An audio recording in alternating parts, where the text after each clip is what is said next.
The IV bag and IV infusion with pumps. And now I want to talk just a little bit about starting the IV.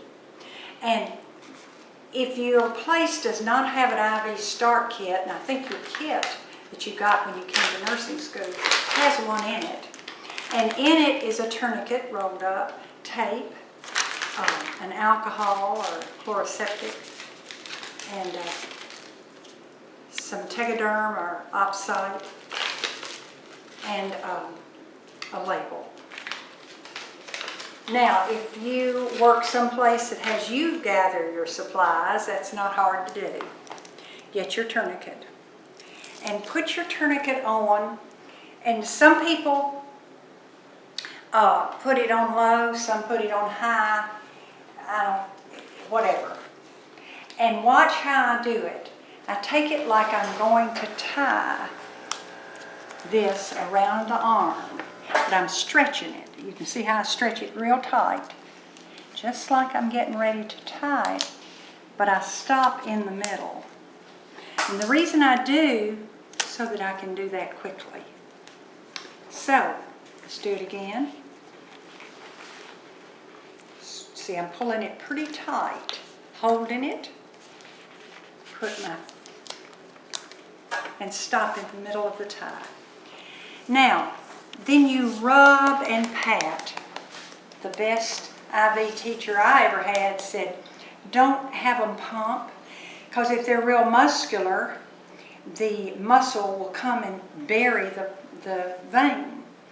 I've remembered it and I don't. She said you could pat and rub all the time. Well, this arm shows some pretty good veins. You can look low. If you've got ropes of veins, you don't need to start low. I know we can get that vein.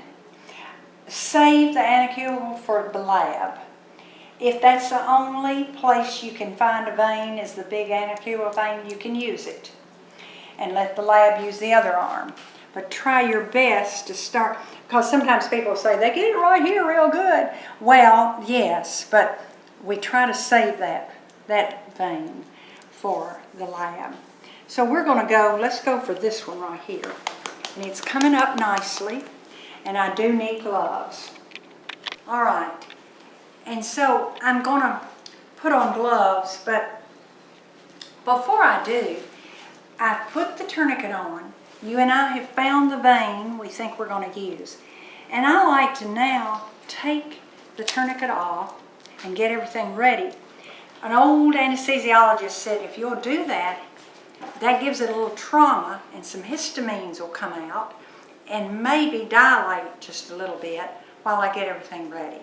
So I put the tourniquet on, find the vein I may want, let it off, let those histamines dilate the vein, we hope. And let's get everything ready. I want to show you the IV intercath. And I want you to go to page 13 on your briefs, and you'll see the different color hubs. This is pink, number 20. It's important for you to know the different colors and what size. For instance, this one is blue. It's a 22. And you may already know them, but I want you to understand how it works. You may already know. This is, of course, sterile, but I'm going to touch it to show you. This is the needle, and that's what's going to penetrate. And as soon, and I'd hold this, there's some gripping areas on each side of this intercath. I hold it with my first and third finger, with my index finger open and available to push. So, I'm not going to do it for you right now, but when we do, I hold first and third, I watch the vein, and then I push. When I see a blood return, I'm going to go over this with you. Blood return, I push. Do you see the needle has gone in there, and the polyethylene stays in the patient. Now I'm going to go over that a little closer, but I wanted to show you the way an intercath works. And basically they're all the same. Now, in the kit is opsite, we mentioned. And so I have some tape, and I've pulled off some tape. There's a label. Right here's the label to be able to put the size, a number 20 or a number 22, the time and date. And then I got this because I want a little extension. And so this is a little extension tubing, and I'll get me some saline. And this little, it's not blue like you looked at in the other video, but it is a spring. And I'm going to put this syringe and put saline in this little extension. When I have filled it with saline, I think I'll just probably leave it together. Now that's ready because I'm going to show you that it will attach to my IV tubing when we get it, to my IV inner cath when we start that. All right, so that's ready. We know what vein we're going to use. We've got our supplies, our tape, my alcohol, and I think I'm ready to put the tourniquet back on the patient. So I pull real tight. I'm almost tight, but I stop in the middle. And now I want to put on my gloves. And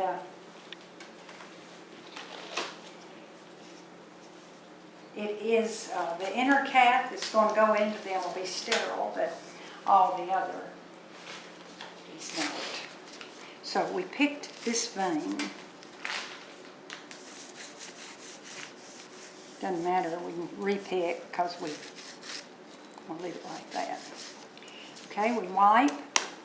Now you're touching after you wiped. It's okay.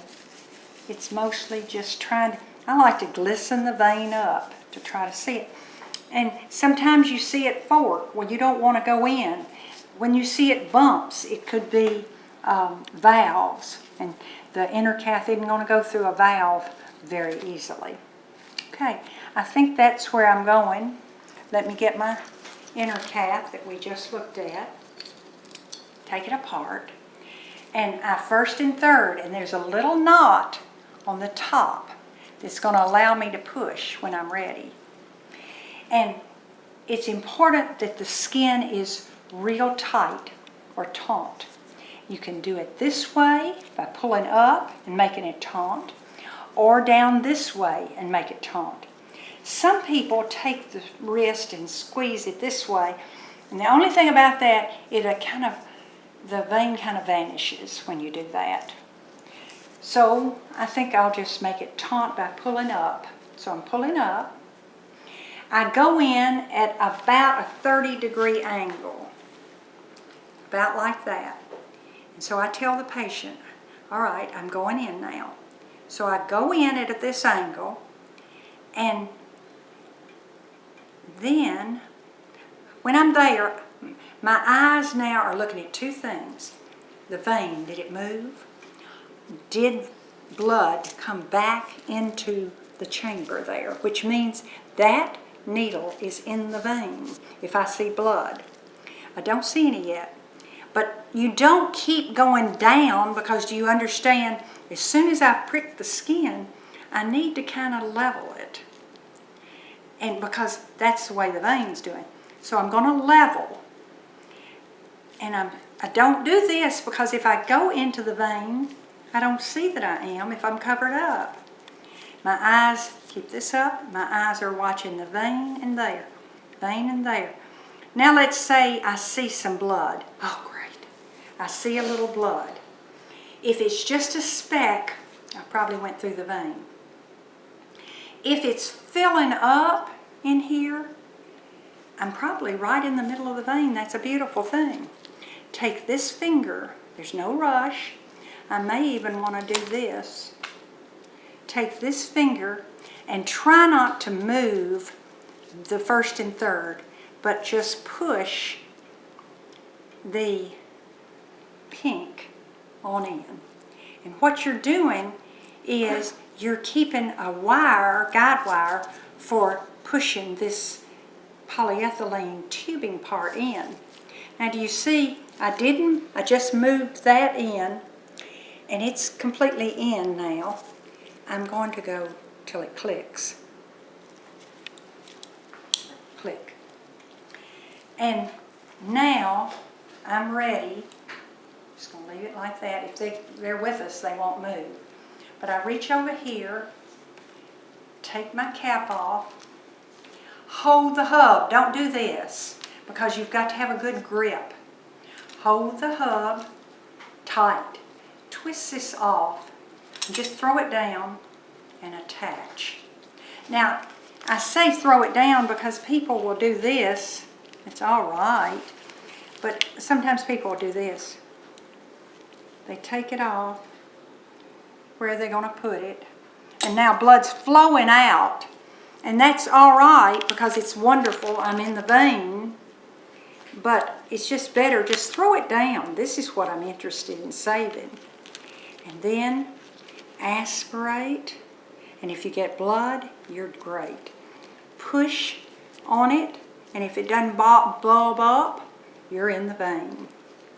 Now, I'm just going to leave that attached.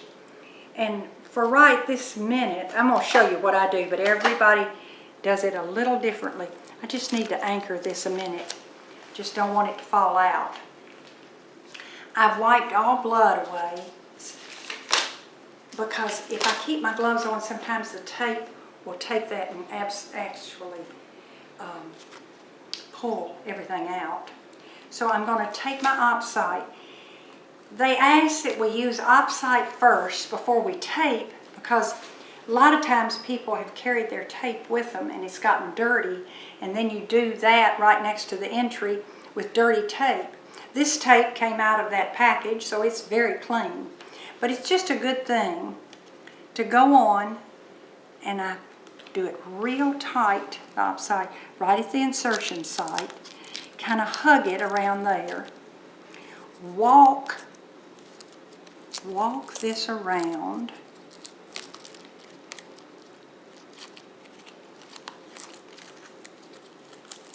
And now I will write that we used a number 20, the time and date, and then this little piece will go along here.